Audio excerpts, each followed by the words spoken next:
While the city enjoys another peaceful morning, absolute chaos is already brewing behind closed doors. Our purple-haired boss panics as she spots Ramai clinging to Kai in his dark gray armor.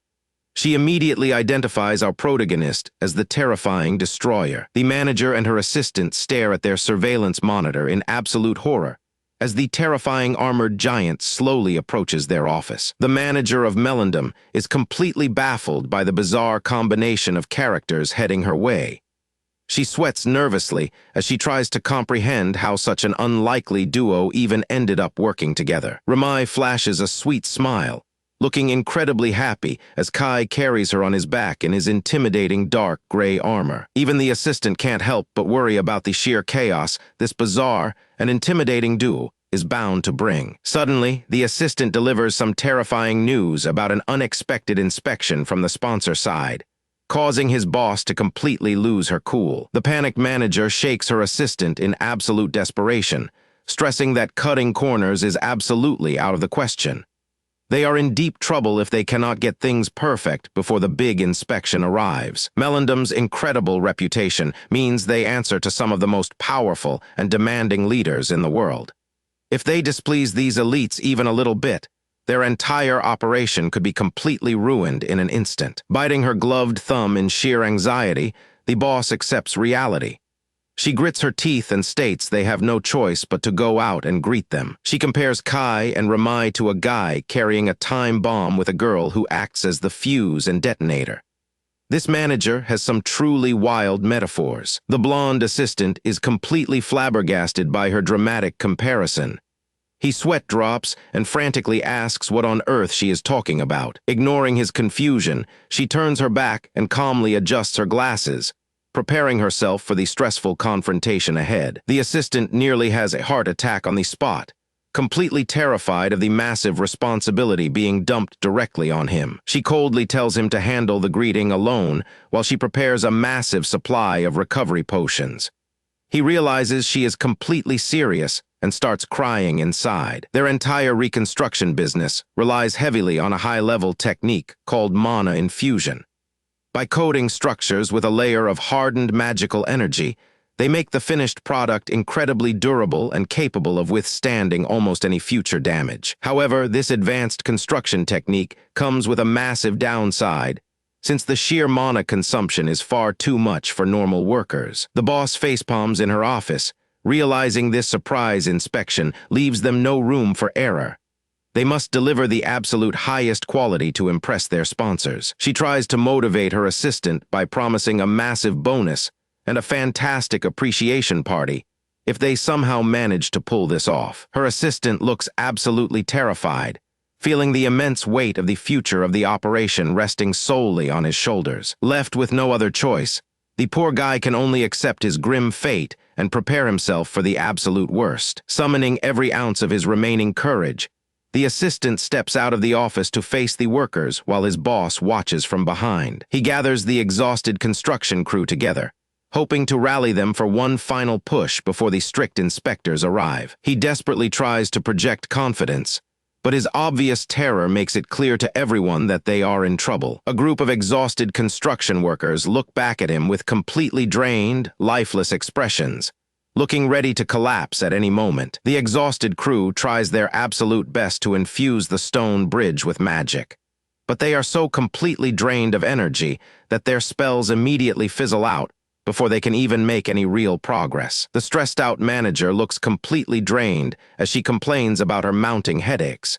She feels like she is the one who truly deserves to be throwing a tantrum right now. She thinks of Kai, the man in jet black armor rumored to glare down the three great powers, while Ramai stands beside him looking completely innocent. She sweat drops as she notices his dark, ominous aura looks even more terrifying and intense than the last time they met. Adjusting her glasses, the manager wonders if our protagonist possesses some kind of legendary item that constantly reacts to his dark mood. She tells herself that as long as she focuses entirely on Lady Ramai, she might actually survive this. After all, she is the top manager of Melendum with a stellar reputation. Outside on the peaceful cobblestone streets, ordinary citizens go about their day carrying supplies.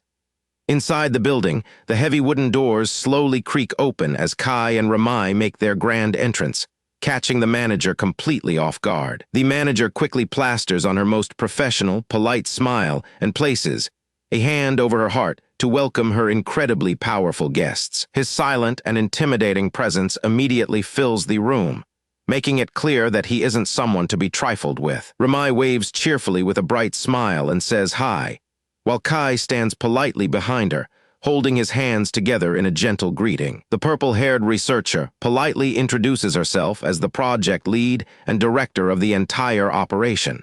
She's trying to keep things professional despite the tense situation. Kai gives a very brief and cold greeting in return.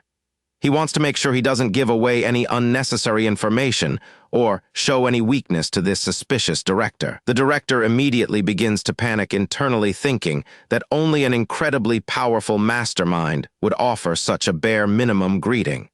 She believes he has zero openings. She looks over at Ramai and silently thanks the gods that the young blonde girl is present to keep this terrifying giant of a man calm. Meanwhile, behind his stoic mask, Kai is actually sweating buckets and completely lost on what his next move should be.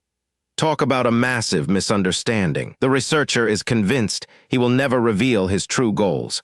To make matters worse, his dark armor makes it completely impossible to read his expressions. Suddenly, our protagonist speaks up and says he only wanted to drop something off if she is willing to accept his gift.